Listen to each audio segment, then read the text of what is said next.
Hey, let me tell you why I love human design. So, this past week, I've been digging into a few of the gates that I have a little deeper.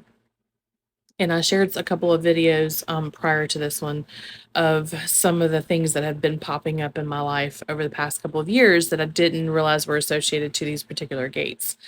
And one of the gates I have is the same that my partner has.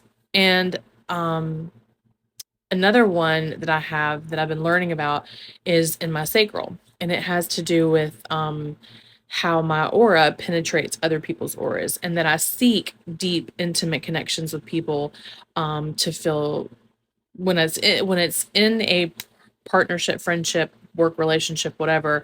That's I'm digging into the aura to get to know a person on a deeper level. But when it's in an intimate relationship, it's to feel safe and secure, and before I can proceed with that. So I said something to my partner because well, let me back up. In my past, I was a very outgoing, sociable person. Um, Mingled with crowds, always around people, kept myself busy. Like that's just how I was. But I understand why, because I'm a six line in um my profile.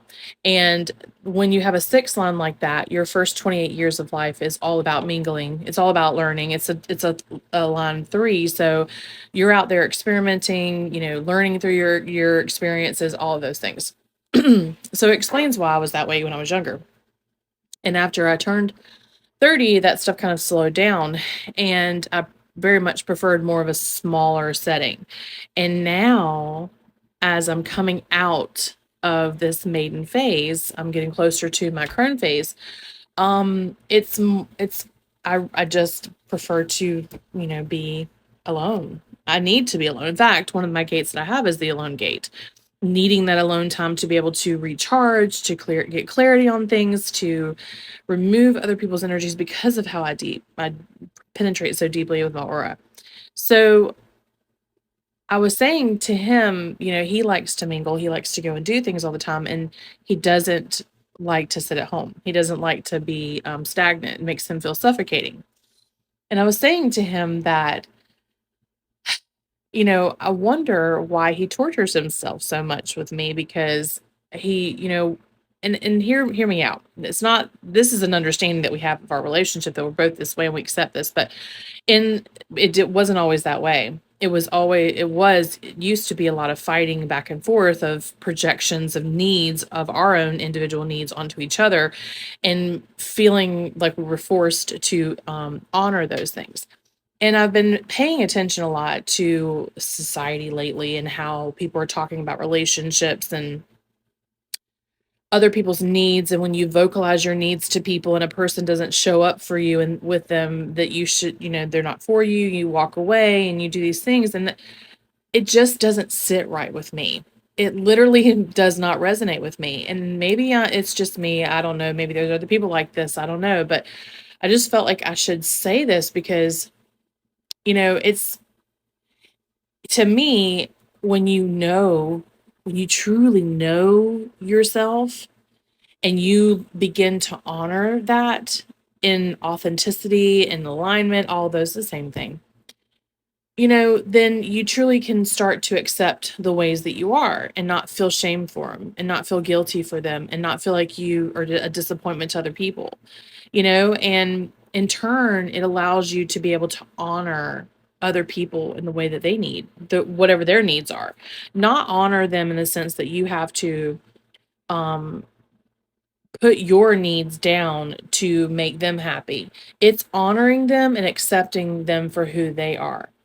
And that as long as that is reciprocated back, there is a healthy balance of that relationship, and knowing, like, if my partner needs to go out and do the mingling and all these things, that you have a mutual trust and understanding, and vice versa. And I was thinking about this earlier about the penetrating. It makes sense. Like, casual conversations are really difficult for me, like physically uncomfortable, and I've never been good at them. And it makes sense with me having that particular gate in my sacral, which is around bonds. The sacral chakra is around your bonds, your connections of sexual energy, your creativity, your connections and bonds with people.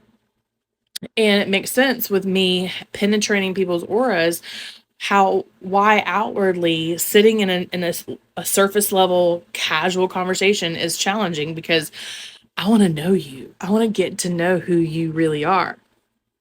I want to talk about deep philosophical things, and it intrigues me and it helps me grow and learn more. And so it makes sense that I'm this way. And it also makes sense why I need alone time to be able to digest all of this information that I've taken in and to release what is not mine.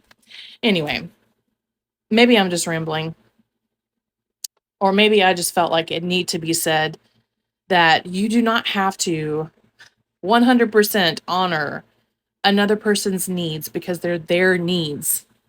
And by you saying that and living that truth doesn't make you selfish.